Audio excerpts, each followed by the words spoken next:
We all grow up with movies. For some of us, our childhood was defined by the Harry Potter series, or Lord of the Rings, or Disney Channel movies. And the same thing goes for our teenage years. Most teenage girls would watch these coming-of-age films and then look forward to the day they too would be serenaded on the football pitch and fall in love with some guy from chemistry class, or be coerced and manipulated into being in a relationship through an elaborate prank or bet. Wait a minute. The films we watch as teenagers have a huge impact on us. It becomes a way of measuring our own lives through comparing it to the experiences we see on screen. However, watching these films back as an adult, you start to realise that a lot of what's being shown is pretty messed up, and most of these toxic narratives depict a general lack of agency for teenage girls. I don't know about you, but if I see one more movie about a teenage girl being bribed, tricked and pranked into a relationship, then I'm going to scream. Because it seems like Hollywood producers would much rather see some crusty boy make decisions for a teenage girl than let her actually have any control over her love life. Hollywood would have us believe that the problematic narratives from the 80s teen movies are problems of the past. But even looking at more recent films like 10 Things I Hate About You, The Kissing Booth, The After series, and the recent tsunami of teen romance movies that have been released on Netflix, these tropes still exist, but have just been rebranded. None of the teenage girls in these films have any real control over who they date or the way that this happens. They're deceived, coerced, manipulated, bribed, and involved in elaborate schemes that leads them to date or eventually fall in love with someone. Consent has recently become a much more emphasised idea when talking about sex, which is great, but most of this revolves around the idea that women have to always know what we want, and more specifically, how to express what we want. But if we grow up seeing girls in film who have no agency or control over their love lives, then how are we supposed to know how to express desire and have agency on our own lives? What happens next? Through looking at Hollywood teen movies, I'll show how they work to suppress and socialise teenage girls into behaving like the ideal woman, as created through the male gaze, through harmful and hypersexualised tropes and narratives. A lack of girls having sexual agency and the language to be able to articulate desire in film all acts as a way to control women. Because how can we know what we want in the world if we don't see what we want in the world?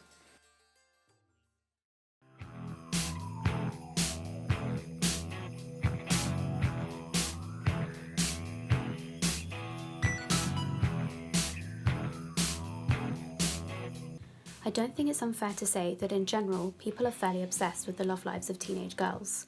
Or should I say, the idea of teenage girls having sex. You wear thong underpants? Do you want us to take our shirts off? Very nice. Good.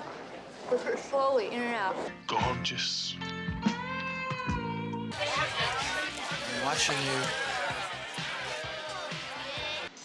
Because I think you're getting too hung up on me, you know?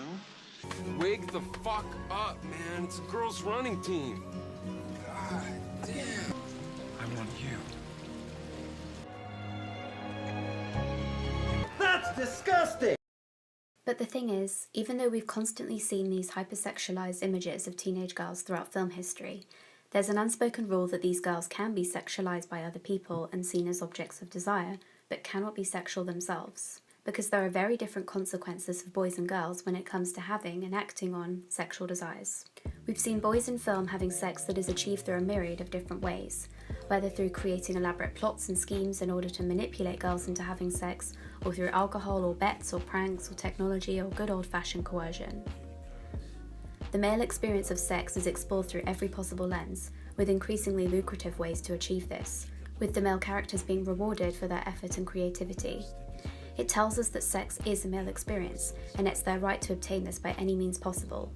And because we're told sex is something they're entitled to, the way that they do this, even if it's illegal, creepy and abusive, will be accepted. Film allows you to explore things you haven't experienced in real life, but this allows for fantasy to become blurred with reality.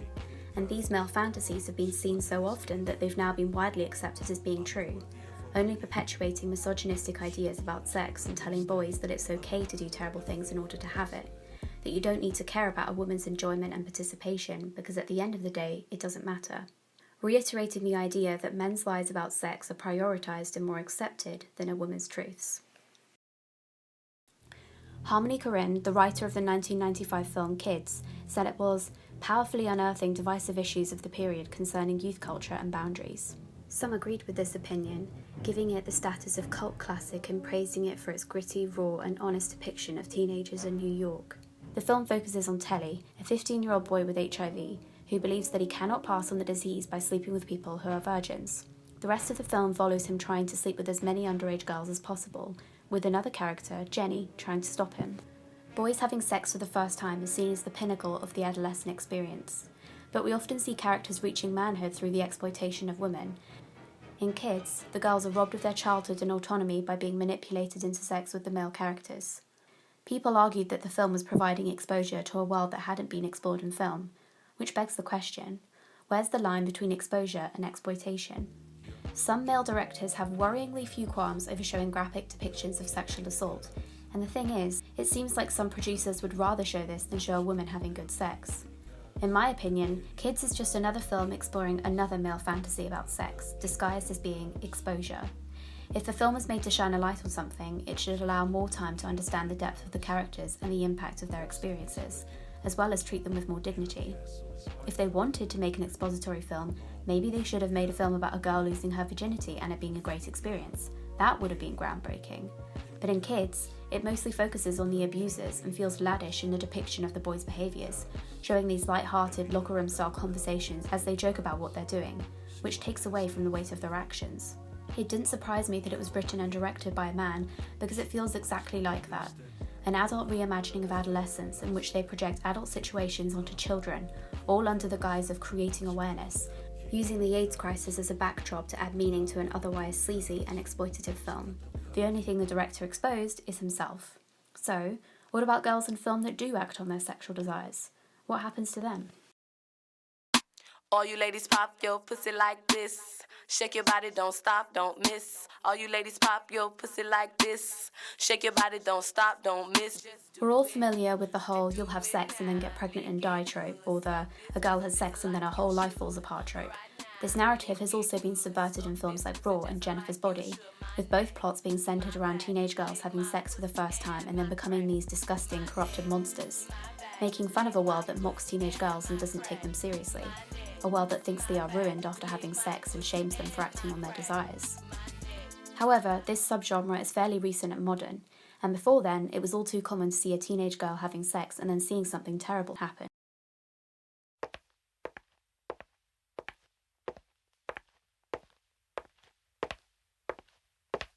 Smooth Talk was released in 1985 and was loosely based on a short story by Joyce Carol called Where Are You Going, Where Have You Been?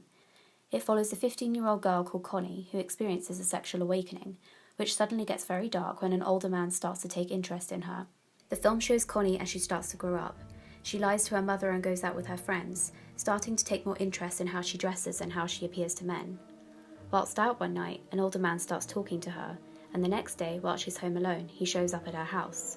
This then leads to one of the most tense scenes I've ever watched, as Connie tries to escape from the unwanted advances of a sexual predator as he circles her house. It simultaneously shows how society scolds girls for acting and capitalising on their sexuality, even though we're encouraged to do this, but is also sympathetic to the horrible situation she's in. This perfectly encapsulates the dilemma girls are faced with when it comes to acting on desire. In Catherine Angel's book Tomorrow's Sex Will Be Good Again, she describes it as the melancholic weight of sex for girls.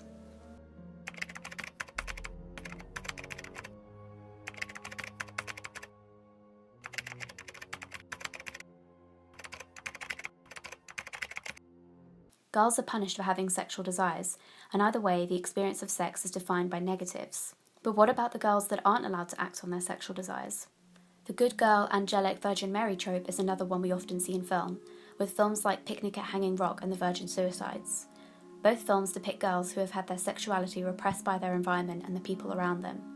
Their sexuality is seen as shameful and something to be hidden from the world, preserving themselves in their childlike state whilst also battling the sexual attention they get from men.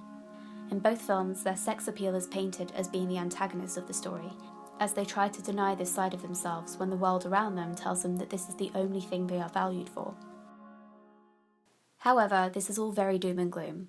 But there is one redeeming film, one that came out before Kids but wasn't given nearly the same amount of attention or exposure. It is Sarah Jacobson's brilliant and revolutionary Mary Jane's Not a Virgin Anymore. The film opens with a long and uncomfortable shot of our main character, Mary Jane, having sex for the very first time, and it's terrible. After this experience, Mary Jane is rightfully frustrated and vows to never have sex again. But the rest of the film follows her journey to learning about what she wants and the pursuit of good sex. Mary Jane's sexual desires and pursuit of pleasure take central stage, with a long scene near the midpoint depicting her first orgasm, shot in this warm and soft lighting that highlights her reaction, an experience with a respectful and caring partner. When the movie came out, it remained a fairly underground film and wasn't picked up for major distribution, even though a film like Kids was. In film and in real life, we see the idea that as girls we don't belong to ourselves. We are taught to see ourselves through the eyes of men, that we are always being watched, but we should take pleasure in being seen. We should value ourselves based on our proximity to men and their validation. But in Mary Jane's Not a Virgin Anymore, she reclaims her power through taking ownership of her experiences and being active in finding what she wants. She is unashamed of standing up to the men around her that attempt to belittle and dismiss her, while also having empathy for the past versions of herself that couldn't do the same. The film was released in 1996, and to this day, I haven't seen another film like it. They doing hating on us, but they never cross. Cash money still a company, bitch, I'm the boss.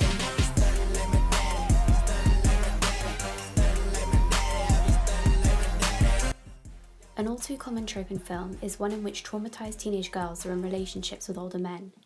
Their ability to fend for themselves and deal with adult situations as a result of trauma causes men to see and treat them as older than they are. We often see this in crime and thriller movies with characters like Jodie Foster's in Taxi Driver and Natalie Portman's in Leon, where being traumatized is an excuse for them to be treated like adult women. Notice that this doesn't happen for young boys who are traumatized and forced to grow up quickly, like Ashtray in Euphoria, whose character is built around the irony of being a child working in an adult industry, but he's never sexualized and given romantic plotlines. Gina Tonic wrote that, "This is often a common trope used to undermine the importance of consent in teenage girls' sexual encounters."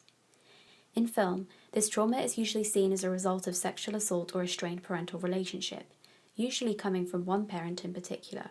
You got daddy issues or something? I think it's just a scare little girl with some serious daddy issues. They're unresolved daddy issues. This place is full of girls with daddy issues, and I've got the penthouse suite. I bet there's at least 3 girls there that got some serious daddy issues.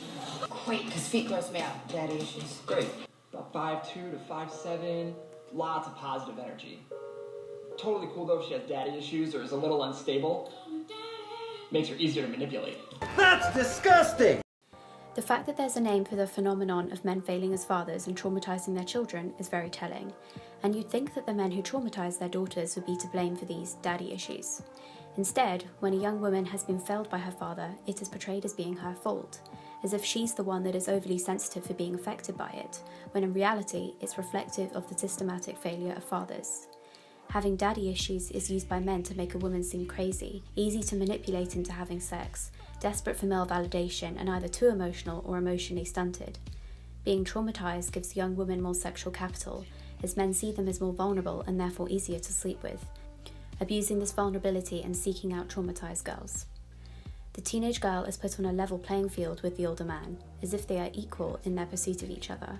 Her experiences are used against her to make it look like she has sexual power and control, that it is okay for her to be pursued by older men because she is also a part of the adult world, even if it wasn't her choice to be a part of it. In general, teenage girls are treated like adult women because their age makes them on the cusp of being legally sexually viable. Their youth is commodified and makes them more desirable, which we see with the jailbait trope all the time. A teenage girl is seen as the ultimate test for a man to prove his fidelity and moral standards, but by resisting the temptations of a teenage girl, he is a good man or husband. Instead of being seen as people, they are seen as agents of seduction, actively working to lure married men and ruin their lives. But in this trope, where men essentially assault underage girls, it's the girls that are seen as to blame, like they were the ones that caused it just by existing and tempting these poor unsuspecting men. We often see white girls as the main characters in these films, even though these tropes disproportionately affect young black girls in real life, with stories like the recent Child Q case that highlights this problem of young black girls being robbed of their childhood due to being hypersexualized. Although in film we've slowly started to see more representation, with films like Pariah, Girlhood, and now Euphoria, representation is still very sparse, and a lot of coming-of-age teen romance films depict white girls as the main characters, and white femininity as the pinnacle of the beauty standard, with POC actresses often being cast as side characters such as the best friend. Young Eastern Asian girls are affected by this in a slightly different way, depicted as subservient to men partly due to their hypersexualized portrayal in film, specifically anime. I recently watched Your Name for the first time and was shocked by the blatant misogyny and sexualization of the female characters, all who are supposed to be high school students. Among a few of these films, I noticed this pattern of the girls having their naked bodies looked at without their consent, also shown in films like Akira. In shots like this, the male characters do this as a way of humiliating the girls. But in shots like this, it is a very deliberate choice made by the animators of the film that adds nothing to the storyline. Because no matter what she's doing, whether that's riding a bike or saving the world, her actions are sexualized. Because as teenage girls, we aren't allowed to exist in neutrality. It must always be extreme.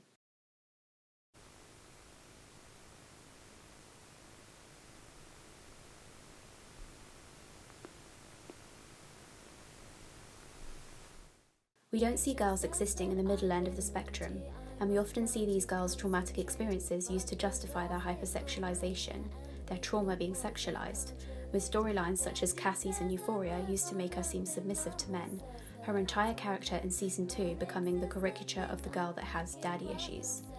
It falls into the trap of mocking her behaviours and showing her as the crazy, desperate girl that becomes a slave to her boyfriend.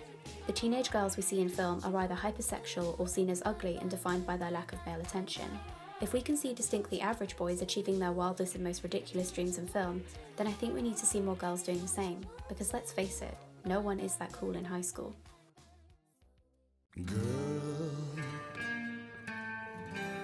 you'll be a woman soon. The ideal woman projected onto teenage girls in Hollywood teen movies has zero sexual agency and is controlled by the men in her life. She has a naive attitude towards and limited knowledge of sex. She's attractive but isn't aware of her sexual capital, innocent whilst also being desirable. She's seen as being good at sex but not an openly sexual person, existing to please men with no sexual desires of her own. She's written to boost the male ego and make them feel more powerful. This ideal woman is created through pedophilia, because nothing makes a man feel more powerful and competent than dating a child. It's why the schoolgirl image and why smaller women are hypersexualized.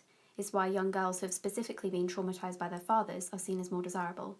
It essentially all boils down to power and control, because at its core, children are easier to mold, manipulate, and control. And all of this is about controlling women and stripping them of their agency.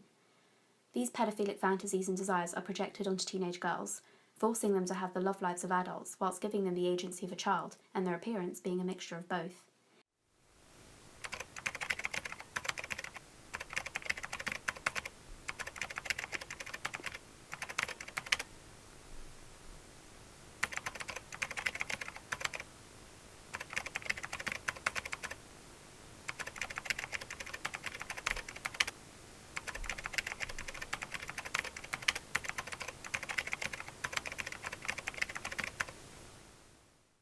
But being a teenage girl fulfills both of these. The teenage girl is not incomplete, because she is both sexualized but not sexual. In the Madonna whore complex, she is both the whore and the Madonna. There's been a lot of discourse about this recently with shows like Euphoria, or even shows like Gossip Girl, Pretty Little Liars, and Dawson's Creek, where the teen characters are adultified and have very mature experiences. Sex is then seen as defining teenagers and their adolescent experience, and although this may be accurate for some, it's wrong to create this expectation for all teenagers. Although there are more sex-positive shows with more accurate depictions of teenage girls, like Sex Education, where the girls are more empowered in their dating lives and have the language to articulate their desires, the show isn't very positive about people not having sex, with several references to the weird virgins, reiterating the idea that it's not okay to not have sex as a teenager. But implying that the majority of teenagers should and do have sex in high school is almost falling into the same territory of sexualizing all teenagers and giving them these complex love lives, which is not reflective of every teenager's experiences.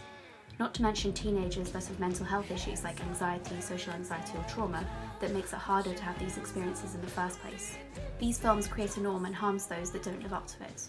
In real life, young girls are now having to act older to keep up with the age they're being treated by the world due to being sexualized so much. And I think this is largely down to the depiction of teenage girls in film. Not to mention that most of the actresses playing teenage girls are at least 21 years old due to the child labour laws of the film industry, which, don't get me wrong, is necessary because children shouldn't be overworked and exploited, but I think it has harmed a generation of young people in a unique way due to being compared to older women on screen in both their actions and their looks.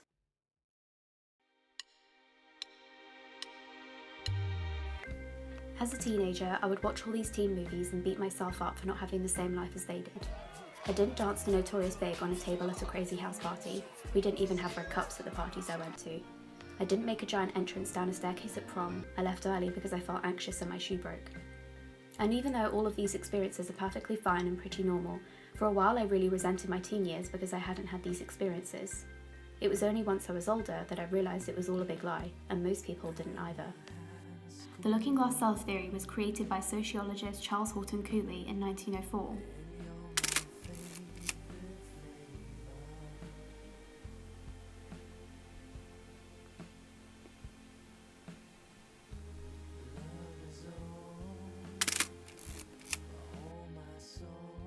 If we learn how to see ourselves through other people's perception of us, what does that mean in terms of our representation in film? If teenage girls are changing the way they behave in order to keep up with the world's perception of us, as seen through film and television, then are any of us really living authentic lives? Or are we just copying what we see in films and replicating that in our own lives? The topic of today's video is being yourself. Who's to say that everything we do isn't influenced by the lives we compare ourselves to, whether that's the way we dress or the way we act in relationships or things we do with our friends? And this is what worries me, because it's all well and good if you see yourself being represented in a million different ways, but if teenage girls only see themselves as hypersexualized beings with no agency and aren't taken seriously for anything they do, what does that tell girls growing up today about their place in the world? I've had this conversation with enough people to hear their response.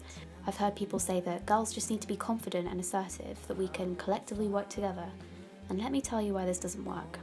The term confidence culture, which holds that it is not primarily patriarchy, capitalism, or entrenched institutional sexism that holds women back, but rather their own individual lack of confidence, a lack framed as an entirely personal matter.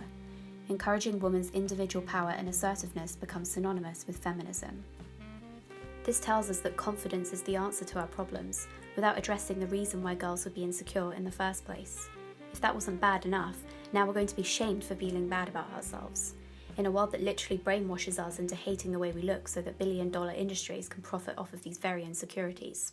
Herein lies the crux of the problem, which is that the answer to the problem doesn't lie within us. We can act any way we can to try and combat this behaviour, but at the end of the day, it's symbolic of a much bigger issue. Sarah Ahmed describes this zooming in on confidence culture as implying that girls are their own obstacles in the way of themselves. Our lack of confidence is our own fault, rather than the fact that this confidence crisis stems from sexism, with girls being punished for being themselves, not valued for their thoughts and ideas and defined by their desirability to men. What's interesting about this too is that the world thinks our response to misogyny should be to harden ourselves against it. It paints invulnerability as the solution to our problems, and vulnerability as a crime. And this response to emotions sounds very familiar. Injecting toxic masculinity into our responses to misogyny isn't going to help us, because behaving like men isn't the answer to our problems either. We should be able to be strong and soft, to express ourselves without it being held against us. However, in the past few years there have been some more diverse depictions of teenage girls. 8th Grade is one of my all-time favourite films, partly because I wish that this film had been around when I was young, as I genuinely think it would have been life-changing to see someone that I related to in a film. And the main character, Kayla, was played by a girl the same age as her character. We become erased from film if we don't see ourselves in it, which is why this is so important. Because we cannot be who we want to be in the world until we see who we want to be in the world.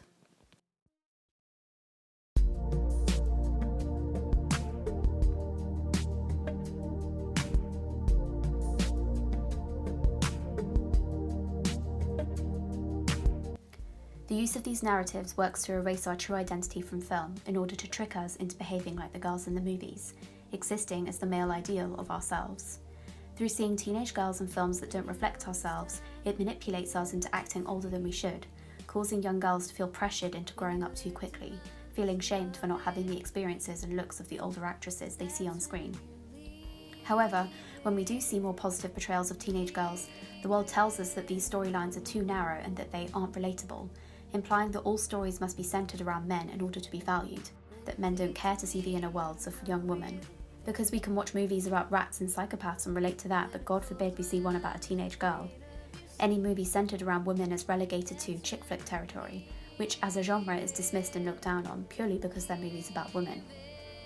There have been some groundbreaking films over the years, such as 8th Grade, Booksmart, Lady Bird, Mary Jane's Not a Virgin Anymore, Rocks and Dirty Dancing, as well as series such as Sex Education and Freaks and Geeks. However, this list isn't very long, and there's still a way to go before all teenage girls feel seen through their portrayal in film. But I'm holding out hope. There are girls out there with brilliant stories waiting to be told, and it's only a matter of time before the world realises they deserve to be shared.